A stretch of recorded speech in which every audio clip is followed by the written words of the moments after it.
Assalamualaikum warahmatullahi wabarakatuh. Yang pertama kami ucapkan selamat kepada siswa-siswi yang telah berhasil naik ke kelas 8. Ya, hari ini kita akan belajar PPKN untuk bab pertama, yaitu memahami kedudukan dan fungsi Pancasila. Nah, untuk materi Pancasila tentunya kalian kelas 7 sudah pernah mempelajari mengenai proses perumusan dan pengesahan Pancasila sebagai dasar negara. Nah, saat ini kelas 8 ternyata ada materi tentang Pancasila lagi. Kalau kali ini kita akan membahas bagaimana toh kedudukan dan fungsi Pancasila. Nah, untuk itu perlu kalian ketahui dulu kompetensi dasar yang akan kita pelajari pada hari ini. Ada dua: menelaah Pancasila sebagai dasar negara dan pandangan hidup bangsa, dan yang kedua menyaji hasil telaah nilai-nilai Pancasila sebagai dasar negara dan pandangan hidup bangsa dalam kehidupan sehari-hari. Untuk indikator pencapaian kompetensi bisa kalian baca sendiri.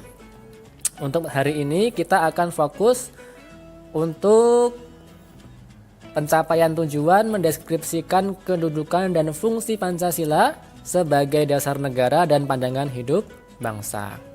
Baik, kita langsung ke materi saja. Pancasila ada fungsi dan kedudukannya bagi bangsa Indonesia. Kalau kalian lihat animasinya, kira-kira ada 8 fungsi dan kedudukan Pancasila bagi bangsa Indonesia. Yang pertama, Pancasila itu sebagai dasar negara. Pancasila sebagai dasar negara berfungsi sebagai dasar untuk mengatur penyelenggaraan ketatanegaraan negara yang meliputi bidang ideologi, politik, ekonomi, sosial budaya, dan pertahanan keamanan. Artinya, untuk pedoman mengatur berbagai macam bidang tadi digunakanlah Pancasila, sehingga tidak boleh mengatur pertahanan dan keamanan di Indonesia itu bertentangan dengan nilai-nilai Pancasila. Mengatur perekonomian itu juga dasarnya adalah Pancasila. Artinya Pancasila di sini berfungsi sebagai dasar negara, dasar untuk mengatur penyelenggaraan ketatanegaraan negara. Itulah fungsi yang pertama, yaitu Pancasila sebagai dasar negara. Nah, kedudukan dan fungsi Pancasila yang kedua adalah sebagai jiwa bangsa Indonesia. Pancasila sebagai jiwa bangsa berfungsi agar Indonesia tetap hidup dalam jiwa Pancasila. Setiap bangsa dan negara tentu memiliki jiwa. Dalam hal ini, Pancasila menjadi jiwa bangsa Indonesia. Pancasila sendiri telah ada sejak bangsa Indonesia lahir, yaitu sejak proklamasi kemerdekaan tanggal 17 Agustus 1945.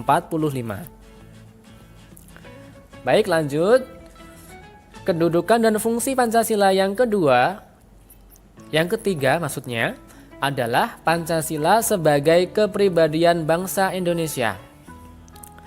Pancasila sebagai pribadi bangsa Indonesia memiliki fungsi, yaitu sebagai hal yang memberikan corak khas bangsa Indonesia dan menjadi pembeda yang membedakan bangsa kita dengan bangsa yang lain. Artinya, setiap negara pasti punya ciri khas masing-masing. Nah, Pancasila sebagai pribadi bangsa itu merupakan ciri khas bangsa Indonesia kita ini. Selanjutnya, kedudukan dan fungsi Pancasila yang berikutnya adalah Pancasila sebagai sumber dari segala sumber hukum. Pancasila sebagai sumber hukum berfungsi sebagai sumber hukum yang mengatur segala hukum yang berlaku di Indonesia. Semua hukum harus tunduk dan bersumber dari Pancasila. Setiap hukum tidak boleh bertentangan dengan nilai-nilai Pancasila.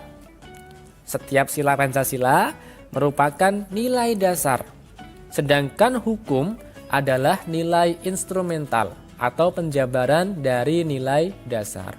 Artinya kalau ada undang-undang, ada peraturan menteri, peraturan presiden, peraturan pemerintah kabupaten atau provinsi, itu harus bersumber dan tidak boleh bertentangan dengan nilai-nilai yang ada dalam Pancasila. Itulah maksudnya Pancasila sebagai sumber dari segala sumber hukum. Berikutnya, kedudukan dan fungsi Pancasila adalah sebagai perjanjian luhur. Pancasila sebagai perjanjian luhur telah berfungsi dan disepakati melalui Sidang Panitia Persiapan Kemerdekaan Indonesia atau PPKI tanggal 18 Agustus 1945. Walaupun disahkannya Pancasila hanya oleh sebuah Panitia Persiapan Kemerdekaan Indonesia, tetapi PPKI sebenarnya adalah suatu badan yang mewakili suara rakyat. Jadi, Pancasila merupakan hasil perjanjian bersama rakyat. Selanjutnya, kedudukan dan fungsi Pancasila sebagai cita-cita dan tujuan bangsa Indonesia. Pancasila sebagai cita-cita bangsa memiliki fungsi, yaitu untuk menciptakan masyarakat yang adil dan makmur. Itulah merupakan cita-cita dan tujuan bangsa Indonesia. Selanjutnya, kedudukan dan fungsi Pancasila sebagai satu-satunya asas dalam kehidupan berbangsa dan bernegara. Pancasila sebagai satu-satunya asas adalah sebagai konsekuensi ditetapkannya Pancasila oleh bangsa Indonesia sebagai dasar negara dan juga merupakan perwujudan melaksanakan Pancasila secara murni dan konsekuen. Nah, ini berikutnya, fungsi dan kedudukan Pancasila adalah sebagai moral pembangunan. Ini yang terakhir, artinya apa?